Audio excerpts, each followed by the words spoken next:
Qani, bismillah. Assalomu alaykum hurmatli YouTube tomoshabinlari. Sizlar bilan men Ziyovuddin Ahmadjonov. Siz YouTube'dagi Ziyovuz kanalini tomosha qilmoqdasiz. Xo'p do'stlar, bugun biz yana o'sha o'zimizni molxonadamiz. Bizni adres manzilimiz Namangan viloyat, Namangan tumani, Xo'jaqishloq qishlog'ida. Xo'p do'stlar, bugun hafta kuniga shanba, 2026-yil. Hop, bugungi chisloyimiz 24-yanvar. Mana tashqarini ko'rishingiz mumkin. Hamma joy oppoq qor. Hop, biz o'sha o'zimizni molxonadamiz. Yana molxonamizda mana hozir yemini mollarni solib chiqdim. Hop, yem tugabdi, shunga yem tayyorlash jarayonidan video syomka qilib o'tib ketay deb video tayyorlayapman. Hop, ko'rishingiz mumkin. Mana hop, bir qop 25 kilogramm Qozog'istonning kepagi, mana tagidagi. Hozir qorong'i tushib qoldi ancha. Qozog'istonning kepagi.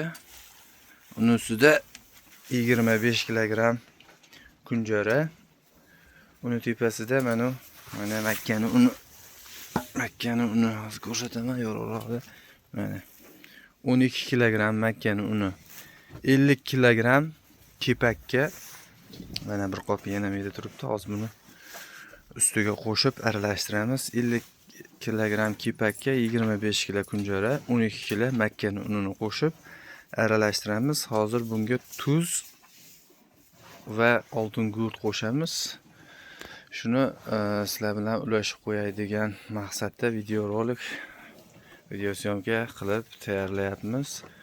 Hozir men o'zim bo'lganligim uchun orada pauza qilib o'tib ketaman, chunki qo'lim ikkovsida ishlasam telefonni ushlash mumkin emas. Hozir pauza qilib turamiz va yana davom etamiz.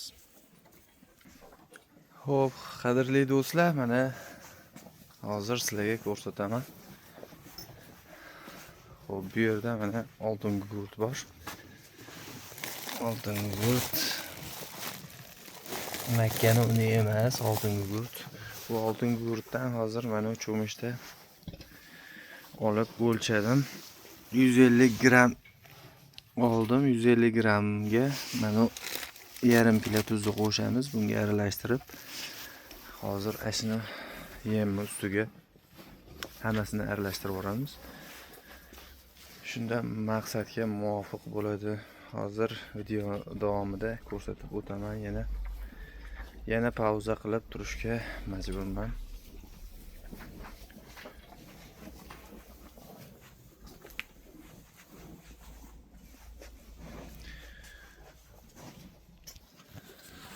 Hurmatli do'stlar, shuni ham aytib o'tay. Bu oltin gugurt zahar hisoblanadi. Shuning uchun o'ta ehtiyot bo'lib, o'ta oz miqdorda berishingni tavsiya qilaman. Men oldin berib mollarda, novvoslarda sinaganligim uchun hozir 150 gramm qo'shdim. Bunga mana makkani unining tepasida ko'rayotgan bo'lsanglar, rangi sal boshqacharoq. Shu oltin gugurt bilan tuz, yarim kilo tuzga 150 gramm oltin gugurtni aralashtirdim. Endi buni ustidan mana Qozog'istonning kepagi. Hozir buni to'kamiz ustiga va aralashtirib omoqda yem hosil qilamiz. Yana qaytarib o'taman. Oltin gugurt o'ta nima desa bo'ladi, bu zahar hisoblanadi. Mollarni, novvoslarni mazasini qochirib qo'yishi mumkin. Shuning uchun o'ta ham ozdan berishingni tavsiya qilaman. Birinchi boshlanishiga men berib sinovdan o'tkazganligim uchun hozir 150 gramm qo'shdim. 150 gramm ham qo'shilganining sababi, masalan, hozir 25 kilogrammdan kepak ikkita 50 kilogramm bo'ladi. Plus 25 kilogramm kunjara. 50 ga 25 qo'shsak 75 kilogramm bo'ladi. Xo'p, plus uning ustiga 12 kilogramm makkan uni. Makkan unini qo'shsak 87. Hop, 75 bo'lsa 12, 88 kilogram yemni ustiga men 150 gram oltin gugurt qo'shdim. Hozir videoni davomida ko'rasizlar qanaqa yem hosil bo'lishini. Hozir aralashtirib ko'rsataman. Xo'p, do'stlar, mana kepagi ham ustiga sepdik. Endi mana ketmon yordamida aralashtirib chiqamiz. Hozir aralashgandan keyin ko'rsataman. Bitta qo'limda mana aralashtirishga harakat qilyapman. Videoni pauza qilib turaman yana. Xo'p, yemni ham aralashtirib oldik. Ko'rib o'tishinglar mumkin. Xo'p, yemimiz tayyor mana endi. Xo'p, do'stlar, yana kommentariyada yozib o'tishgan ekan. Suv qachon ichadi novvoslar? Suv berish aytib o'tib ketmading-ku deb yozishgan ekan. Suvi mashi kechqurun yemidan oldin beraman. Har bittasi 2 paqir 3 paqirdan suv ichadi. Suvi keyin hozir qishda juda sovuq bo'lyapti. Havo harorati sovuq bo'lganligi uchun iliq holda berishingni tavsiya qilaman. Men o'zim ham ilitib beryapman. Issiq krandan issiq suv chiqadi-yu, o'sha issiq chiqqan holatidagi suvga ham ozgina miqdorda qo'lga sezilar darajada ilitib ichkizyapman hammasiga.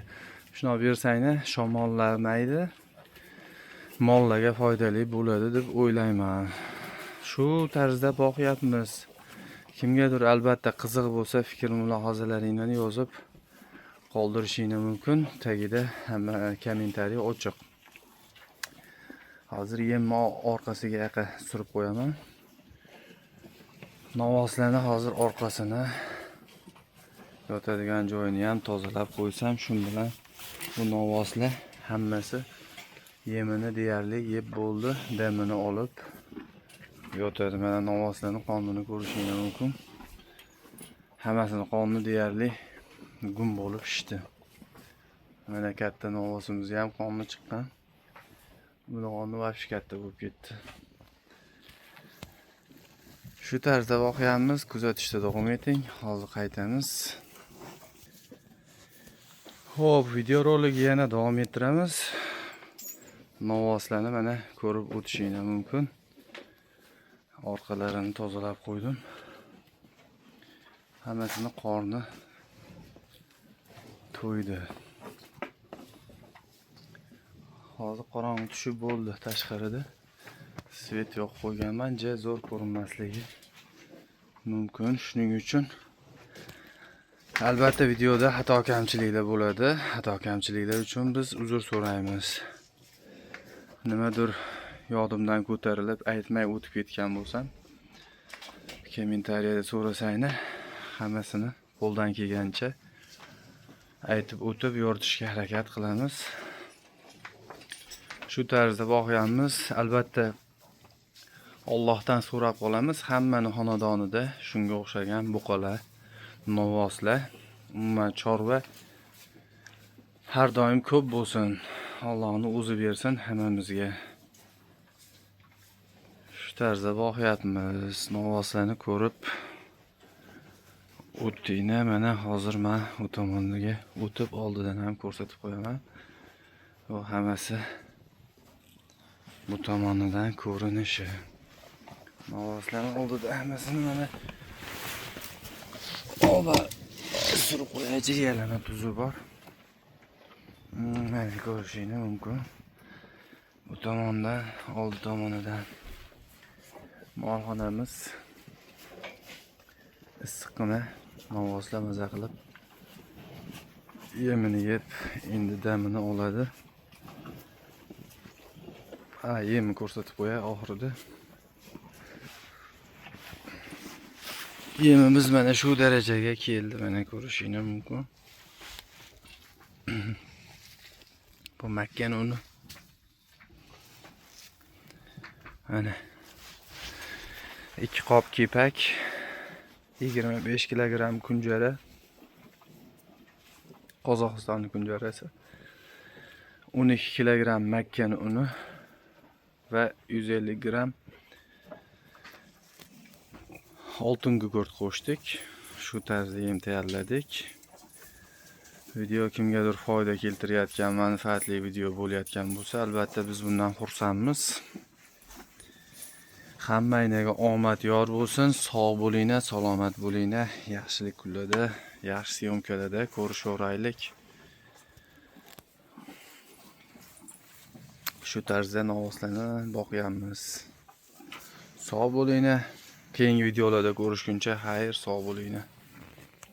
Alloh hammani xonadoniga shunaqa novvoslarni ko'pidan nasib qilsin. Amin.